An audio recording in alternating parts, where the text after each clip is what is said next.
IFM News. IFM News. IFM News. Lokal. Nagbalinan nga yellow zone na itintero a probinsya iti Ilocos Norte seknan iti African swine fever.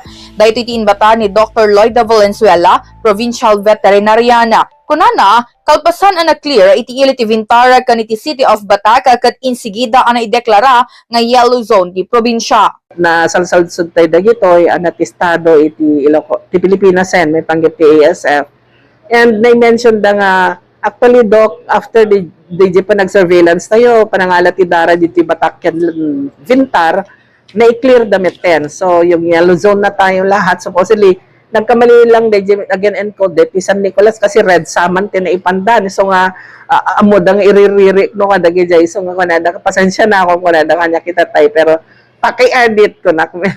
No pay no kasta, we're glad na yellow zone ulit tayo lahat. Ang worry ko, no addaman dagiti agilibas iti karnewan agilibas iti Burias nga sumrek iti yan tayo Burias man mapartiman dagiti breeders ket nga sumrek through dagiti legitimate nga breeder farms kasla iti Dakela farm diti San Nicolas ken dagiti sumrasaruno nga commercial farm, they apply for the acceptance of these breeders just pulo nga boars bula nga simang pet nagapot Canada.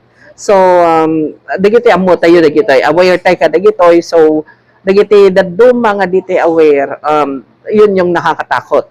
Kasi amok nga dagiti babasit nga traders tayo, dagiti agkurong-kurong lang, dagiti agbibiyahe titi nga trabii, amo yun na sino kayo, pangaasa yo apo, pengdan tayo, dagiti nga raramid tayo, hanlang nga dagiti bulsatay, tisarasarakan tayo.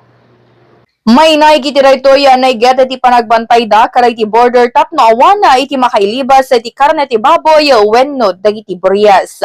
Para iti IFM News, Idol Bernadette Toledo, Tatak, IFM. IFM News. IFM News. IFM News. Lokal.